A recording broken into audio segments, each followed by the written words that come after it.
প্রথম দ্বিপক্ষীয় সফরে ২৬ মার্চ বেইজিংয়ে যাচ্ছেন প্রধান উপদেষ্টা ডক্টর মোহাম্মদ ইউনূস। কূটনৈতিক সূত্রগুলো বলছে ডক্টর ইউনূসের বেইজিং সফরকে কেন্দ্র করে ১২ থেকে ১৫টি সমঝোতা স্মারক স্বাক্ষর হবার প্রস্তাব দিয়েছে চীন। সফরে মোংলা বন্দরের আধুনিকায়ন, জুলাই অভ্যুত্থানে আহতদের চিকিৎসা ও পুনর্বাসন সহায়তা সহ দুই দেশের মধ্যে ৮টি সমঝোতা স্মারক স্বাক্ষর হওয়ার কথা রয়েছে। পাশাপাশি রোবট ফিজিওথেরাপি সহ 10টি যৌথ ঘোষণা আসবে। অধ্যাপক ইউনূসের চীন সফরের মধ্য দিয়ে ঢাকা বেইজিংয়ের বাড়বে বোঝাপড়া। ১৬ মার্চ প্রধান উপদেষ্টা ডক্টর মোহাম্মদ ইউনূসের সঙ্গে সাক্ষাৎ করেন ঢাকায় নিযুক্ত চীনা রাষ্ট্রদূত ইয়াও ওয়েন। রাষ্ট্রদূত বলেন, বিশ্বের বৃহত্তম সৌর প্যানেল উৎপাদনকারী প্রতিষ্ঠান লংগি বাংলাদেশে একটি অফিস স্থাপন এবং সোলার প্যানেল উৎপাদনে বিনিয়োগের সিদ্ধান্ত নিয়েছে।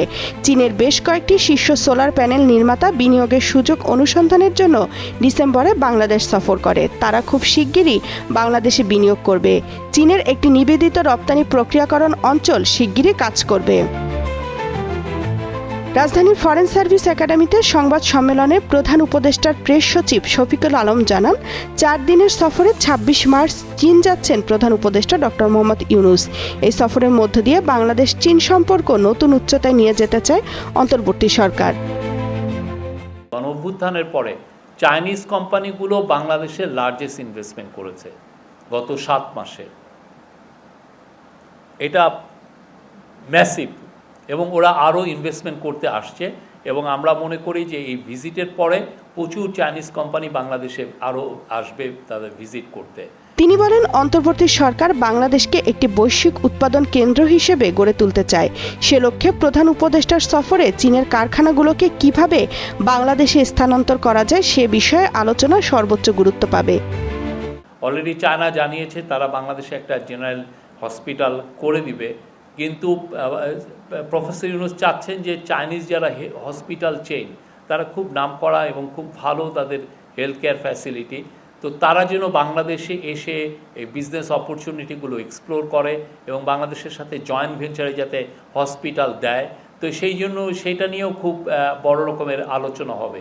তো এটা একটা খুবই প্রায়োরিটি এরিয়া। পররাষ্ট্র মন্ত্রণালয় সূত্রে জানা যায় ২৬ মার্চ দুপুরে চীনের উদ্দেশ্যে ঢাকা ছাড়বেন প্রধান উপদেষ্টা। চীনে পৌঁছে ২৭ মার্চ হাইনান প্রদেশে অনুষ্ঠেয় বোয়াও ফোরাম ফর এশিয়া সম্মেলনে যোগ দেবেন ডক্টর ইউনূস। সম্মেলনের উদ্বোধনী সেশনে বক্তব্য দিবেন তিনি। একই দিনে প্রধান উপদেষ্টার সঙ্গে চীনের স্টেট কাউন্সিলের এক্সিকিউটিভ ভাইস প্রিমিয়ার তিং বুঝিয়াংয়ের বৈঠক হতে পারে। ২৮ মার্চ বেইজিংয়ের গ্রেট হল অব দ্য পিপলে চীনের প্রেসিডেন্ট শি জিনপিংয়ের সঙ্গে বৈঠকে বসবেন ডক্টর ইউনূস। একই দিনে হুয়াওয়ে কোম্পানির উচ্চ প্রযুক্তি সম্পন্ন এন্টারপ্রাইজ পরিদর্শন করবেন তিনি। ২৯ মার্চ চীনের বিখ্যাত বিশ্ববিদ্যালয় পিকিং ইউনিভার্সিটি থেকে সম্মানসূচক ডক্টরেট ডিগ্রি গ্রহণ করবেন ডক্টর ইউনূস। পরে বেইজিং থেকে চীনের একটি বিমানে ঢাকায় ফেরার কথা রয়েছে প্রধান উপদেষ্টার। তামান্না তাহসিন খান, কালের কণ্ঠ।